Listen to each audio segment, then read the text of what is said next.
Assalamualaikum warahmatullahi wabarakatuh.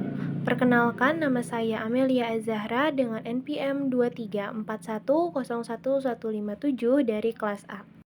Di sini saya akan menjelaskan mengenai kebutuhan gizi bayi dan balita dengan outline atau garis besaran materi, yaitu berupa inisiasi menyusu dini atau IMD, selanjutnya ada pemberian ASI eksklusif, selanjutnya ada kebutuhan gizi bayi dan balita, dan yang terakhir ada pemberian makan bayi dan anak atau PMBA.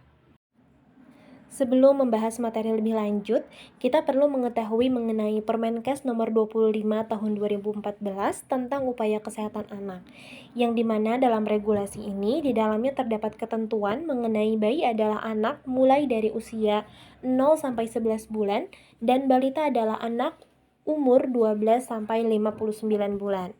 Pada usia ini terjadi yang pertama itu ada periode emas pertumbuhan atau window of opportunity, yang dimana terjadi pada 1000 hari pertama kehidupan, yaitu dari masa janin di dalam kandungan sampai anak berusia 2 tahun. Di mana pada masa ini terjadi pertumbuhan yang sangat cepat. Apabila pada periode ini pemenuhan zat gizi tidak terpenuhi, kemudian kondisi kesehatan anak tidak baik atau mengalami sakit-sakitan, ini akan berdampak pada fase-fase berikutnya dan ini bersifat irreversible, artinya tidak dapat diperbaiki di fase kehidupan berikutnya dan akan mempengaruhi outcome kesehatan pada anak-anak hingga nanti mereka tumbuh dewasa. Pada fase ini terjadi pertumbuhan otak dengan sangat cepat. Periode pertumbuhan yang sangat cepat ini hanya berlangsung sampai usia anak 5 tahun dan tidak dapat diulang sehingga disebut dengan golden period. Dan yang kedua, ada fase pertumbuhan yang lebih cepat dari keadaan normal atau yang disebut dengan growth spurt. Growth spurt, pada fase ini ibu biasanya tidak menyadari bahwa pada suatu ketika akan mengalami fase pertumbuhan yang cepat. Terjadinya growth spurt ini pada setiap bayi berbeda-beda, namun umumnya terjadi pada umur 7 sampai 10 hari, 2 sampai 3 minggu, 4 sampai 6 minggu, 3 bulan, 4 bulan, dan 6 bulan. Pada fase ini ditandai dengan bayi lebih sering rewel karena lapar. Biasanya pada fase ini ibu mengeluh bayinya menyusu lebih sering dan lebih lama, dan terkadang pola tidur bayi juga berubah. Dan yang terakhir itu ada gizi yang memadai, digunakan untuk pertumbuhan otak, perkembangan kognitif, dan untuk menjaga kesehatan bayi. Baik, selanjutnya yang akan pertama kita bahas yaitu mengenai inisiasi menyusui dini atau IMD. IMD ini adalah proses menyusu yang dimulai segera yang dilakukan oleh bayi selama paling singkat 1 jam setelah kelahiran. IMD ini dilakukan dengan cara meletakkan bayi sejajar tengkurap di dada atau perut ibu sehingga kulit bayi melekat pada kulit ibu, kemudian biarkan bayi perlahan-lahan merangkak menuju puting susu ibu dan biarkan bayi menyusu hingga puas. IMD ini memberikan kesempatan bayi agar mencari puting susu ibu dan menyusu sendiri. Apa sih manfaat dari IMD ini? Manfaat IMD atau inisiasi menyusu dini, yang pertama itu mencegah terjadinya hipotermia, yang kedua kunci keberhasilan ASI eksklusif, dan yang ketiga itu menurunkan risiko kematian balita karena bayi ini mendapatkan kolostrum lebih cepat, di mana kolostrum ini mengandung antibodi yang sangat bermanfaat untuk mencegah infeksi. Dan yang terakhir yaitu mempererat ikatan batin antara ibu dan bayi. Selanjutnya masuk ke pembahasan kedua yaitu mengenai ASI eksklusif. Jadi ASI eksklusif ini adalah ketika bayi hanya diberikan ASI saja tanpa ada tambahan makanan dan minuman lainnya. Kecuali ada indikasi medis seperti bayi diberikan vitamin, mineral, dan obat-obatan. Dan perlu diingat juga bahwa bayi ini tuh tidak perlu diberikan air putih atau makanan lainnya selama periode usia 6 bulan pertamanya. Mengapa sih ASI eksklusif ini hanya diberikan di 6 bulan pertama? Yang pertama itu karena sistem imun bayi itu belum sempurna. Yang kedua, karena organ pencernaan bayi belum matang. Yang ketiga, untuk mengurangi risiko terkena alergi. Dan yang keempat, itu untuk perkembangan emosi bayi. Karena pada saat menyusui, ibu dan bayi itu skin to skin dan ibu memeluk bayi yang dimana itu memberikan rasa nyaman dan aman kepada si bayi. Dan yang kelima itu untuk mencegah terjadinya kejadian obesitas di kemudian hari, dan yang terakhir itu untuk mengoptimalkan pertumbuhan otak bayi. Selanjutnya yaitu komposisi ASI. ASI ini merupakan sediaan emulsi lemak dalam larutan protein, laktosa, dan mineral, yang dimana pada 6 bulan pertama, rata-rata produksi ASI itu 780 mili per hari, dan pada 6 bulan kedua, rata-rata produksi ASI 600 mili per hari. Yang dimana komposisi ASI ini dipengaruhi oleh dua faktor. Yang pertama itu karena asupan gizi dan status gizi ibu, yang bersumber dari cadangan lemak tubuh dan asupan gizi ibu. Dan yang kedua itu dipengaruhi oleh stadium laktasi. Pada stadium laktasi ini terdapat 3 fase, yaitu yang pertama ada kolostrum, ASI transisi, dan ASI matur. Pada kolostrum ini, ASI kental berwarna kuning yang dihasilkan dari hari pertama sampai ketiga setelah melahirkan. Warnanya kuning yang dihasilkan dari beta karoten. Sifat dari kolostrum apabila dipanaskan akan menggumpal. Keasaman kolostrum ini lebih alkalis atau basa dibandingkan dengan ASI matur. Volume kolostrum antara 2-20 mili dalam 3 hari pertama dengan rata-rata energi yang diperoleh 100 mili kolostrum yaitu sebesar 67 kalori.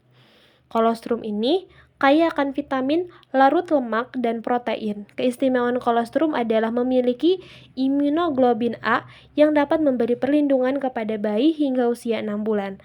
Kolostrum juga mengandung tripsin inhibitor atau penghambat enzim tripsin. Dan yang kedua, yaitu ada ASI transisi. Merupakan transisi dari kolostrum sampai menjadi ASI matur.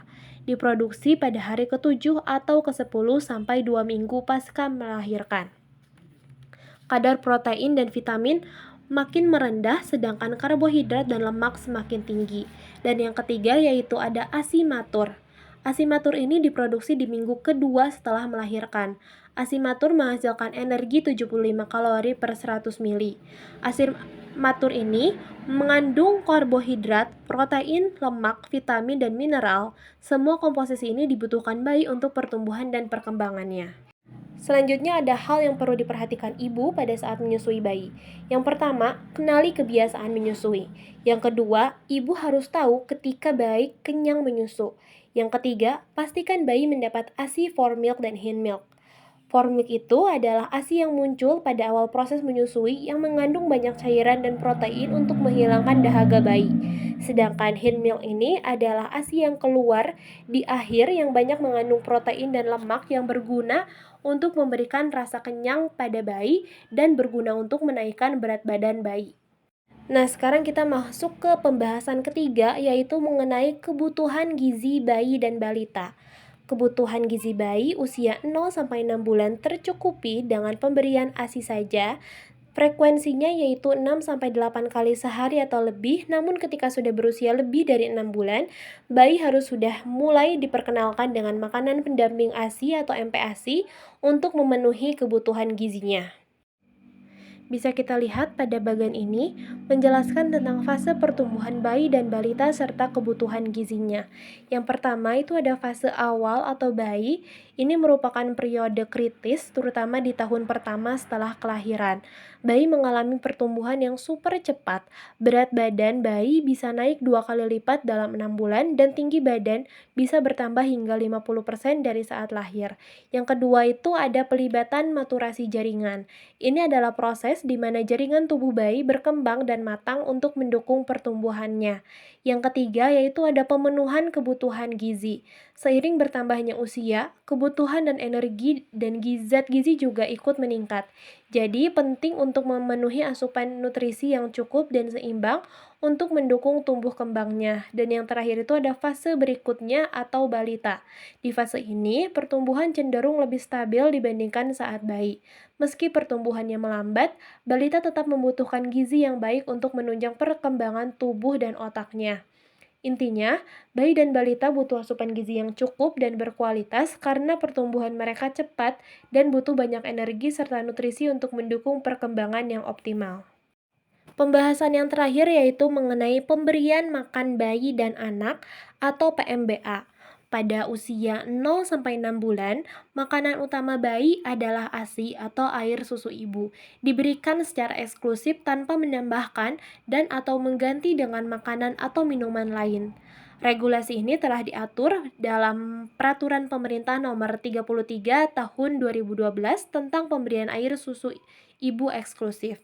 Selanjutnya pada usia 6-8 bulan tetap diberikan ASI, mulai diberikan makanan pendamping ASI atau MPASI yang diberikan dalam bentuk makanan lumat, yaitu makanan yang dihancurkan, disaring, atau dilumatkan hingga halus.